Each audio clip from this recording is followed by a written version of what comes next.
The Rugby World Cup is just a couple days away and I'm absolutely losing my mind in excitement. So I thought I would make this video both to vent and to insist that it will be brilliant, time well spent even if you're not familiar with the sport. Because beyond what looks like an endless spiral of grown men playing stacks on, broken up by some tedious kicking, there is a game which is rich in character and suspense, blessed with a beautiful blend of skill and brutality. So without further ado, here are my 73 reasons why you should watch the Rugby World Cup. Okay, first up and maybe most significant is that the All Blacks are not going to win this one. Well, they might, but they're not the favourites anymore, which hasn't happened since before I was born. I mean, this is so great for the competition as a spectacle because half the teams could make a case for winning it. But France are the real favourites. They are also the host nation, which is incredible for the game in itself because the atmosphere will be absolutely mental. Host nations always rise to the occasion. Think of Japan last World Cup, New Zealand in 2011, England in 2015. This will be made obvious very quickly with the opening game of the World Cup being New Zealand vs France, which is just bound to be incredible. I mean, seriously, if you're not going to watch the World Cup, at least watch this game.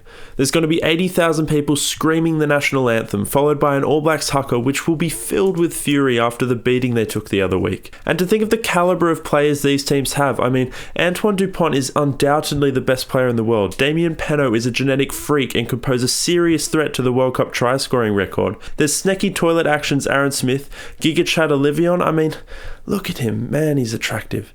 And then there's not one, not two, but three Barrett brothers on the same team. Just don't miss this game. The World Cup could also feature many first times. It will be Chile's first ever World Cup, assuming they can make it on the field. Ireland could finally get past the quarters if they decide not to bottle it again. Georgia could make it out of the group. France could win their first ever World Cup. I could be the first person ever to not sleep for a month because there's so much bloody rugby on. I mean, South Africa could be knocked out in the group stage for crying out loud. And maybe, just maybe, we could see Wales, England or Australia do so badly that they won't even earn qualification for the next World Cup. And I know a few of those seem like negative things, but it really is brilliant for the sport, because in the past, World Cups have often seen the same nations succeeding and the same nations failing to make a mark. Because big upsets truly are a rarity in this sport. But the space between Tier 1 and 2 nations is rapidly shrinking, and the likes of Fiji, Japan, Samoa and Georgia will be licking their lips at the prospect of a quarterfinal. This is a World Cup of substance, because no team is ever comfortable.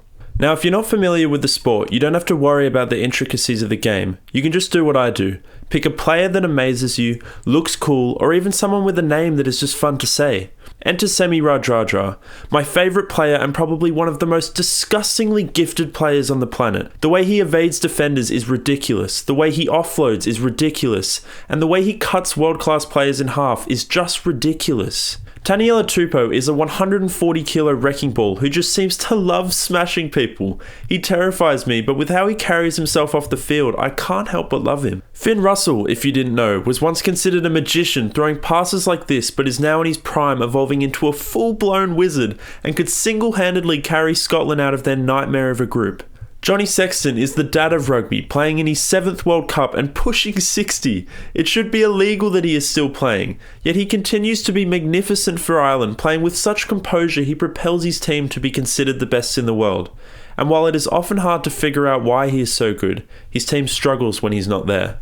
The 2023 World Cup also sees Portugal qualify for just their 2nd World Cup ever, equipped with more than just the tear-jerking passion of the 2007 team. They now have a back three who can seriously play and should not be underestimated. The sheer size of the South African forward pack is both horrifying and mouth-watering. The way they can make a world-class team look so average is genuinely laughable. And speaking of large players, the World Cup is an environment in which you can see your least favourite players, the ones you can't stand, the ones stained with smug, get absolutely poleaxed by Fijians, Samoans, Tongans, or Eben Etzebeth. Then there's Japan, everybody's second team. They are half the size of their opposition, but often play twice as well, making them the ultimate underdog. They are by far the most improved team in the last decade, coming so close to beating the All Blacks last year when only 4 encounters ago, they lost 145-17.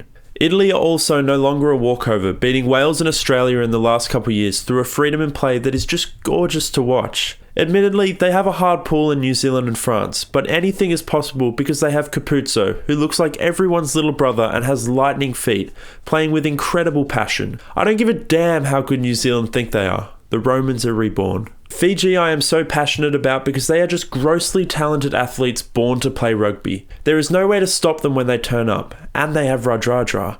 And this guy, and this guy. I know it's very early days, but I wouldn't be surprised to see Fiji contend for a bronze medal in this World Cup. There is just so much to look forward to. The Bosch, Etzebeth scary eyes, offensive haircuts, 5-foot referees sending giants to the naughty chair. And what about the gratefulness that you're filled with when watching rugby, realising that you don't have to go anywhere near the likes of Manu Tuolangi or Ardie Savea. You just get to watch them collide into each other in a beautifully violent fashion. Given the Wallabies' form, we can expect Eddie Jones to break at least another 3 headsets in the hopes of finally winning a World Cup. Their South African bomb squads, also referred to as cheating by many who can't seem to beat the box. Fijians dancing, Samoans dancing, Tongans dancing, Kiwis dancing, all in the means of preserving a rich tradition and scaring the crap out of your opponent. Georgia are no longer just a scrum, yet their scrum is still brilliant and sure to give the Welsh flashbacks to last year. Samoa are almost guaranteed to cause an upset through pure fear. The Wallabies, the Welsh and the English are limping their way into a semi-final with every Tier 2 nation clawing at their feet. Argentina have Matera, Crema and Lavanini, South American mountains of muscle ready to eat measly backs who get too close to a ruck. Every Irishman is defending Sexton with their lives. The whole of France has forgotten about football. The All Blacks are trying to take their World Cup back. The Springboks desperately holding onto it, and Finn Russell is trying to steal the chocolates when no one is looking, running all the way back to Scotland. This World Cup is set to be extraordinary, and I know rugby union is often a sport that is misunderstood, but I beg you to just try. If you find yourself twiddling your thumbs, turn on the Rugby World Cup in France and watch history be made.